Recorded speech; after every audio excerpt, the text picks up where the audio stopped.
कि छौड़ी फसाना तो हमारा ले 2 मिनट के खेला है। गाना था कि छौड़ा रे शादी रचा लेबो, दोसर के अपन बना लेबो। आगे जो दिल जरा ठीक है तो करने नहीं कोई झमेला है। आगे जो दिल जरा ठीक है तो करने नहीं कोई झमेला है। आगे छौड़ी फसाना तो हमारा ले 2 मिनट में खेला है।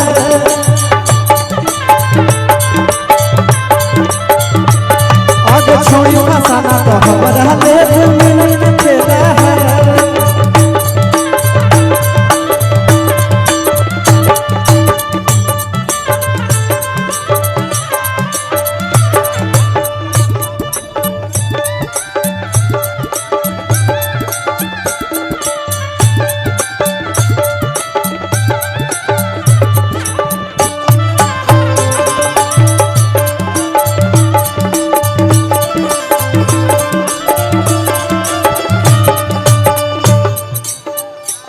इसी में एगो लाइन वायरल हुआ था क्या?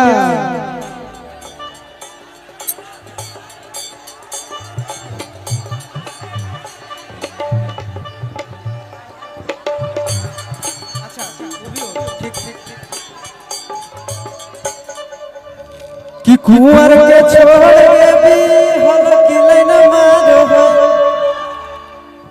हेलो हॉलिंग हो गया है ज्यादा, थोड़ा हॉलिंग कम कीजिए। साउंड का हॉलिंग ज्यादा हो गया है, उसको कम कीजिए। गली से गुजरिए कोठा पर से निहार है।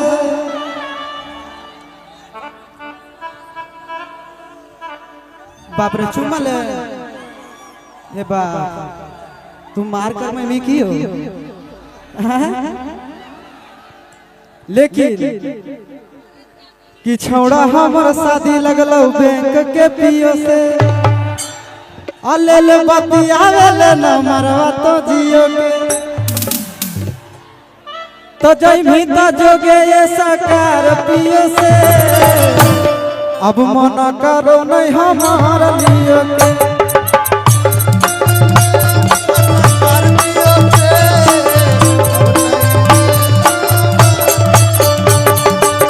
जय भी तो जोगे ये सकार पियो से।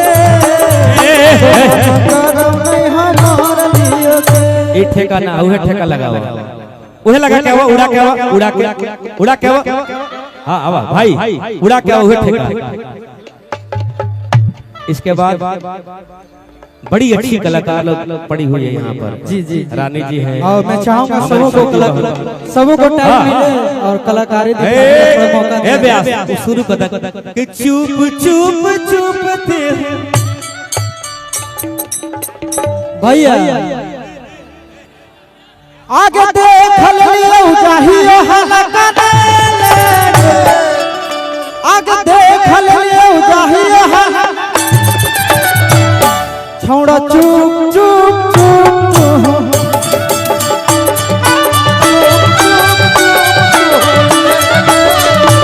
छौड़ा चुप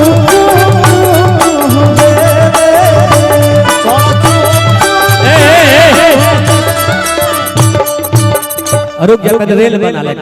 नवादा से पटना रेल खोल लीजिए। सब रेल लगा, रेल बना, रेल बना। आशीष भाई आगे रहिए, आप इंजन रहिए, हमने के बोगी रह जा, बीच में रह। घूम जा ए बार इनकलो से मरवावे के बाद का करबो। दिन खराब बा, अब लागो लगा और ए अब आ गया। हां दिन खराब बा, मरवावे के का करबो। अब शुरू करो कैसे, अब गाना शुरू करो मास्टर जी। आशीष यादव जी शुरू कीजिए। ये गाया लगी कि कहाँ लगी, जमुई? हम सटल नहीं, हम डिस्टेंस डिस्टेंस ढेर उन्हें सट बतनियों से सटा दी। हाँ देख ली हो। हाँ नहीं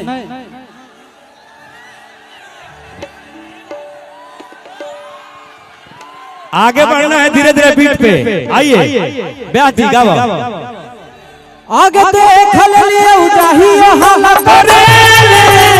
आगे छौड़ा चुप चुप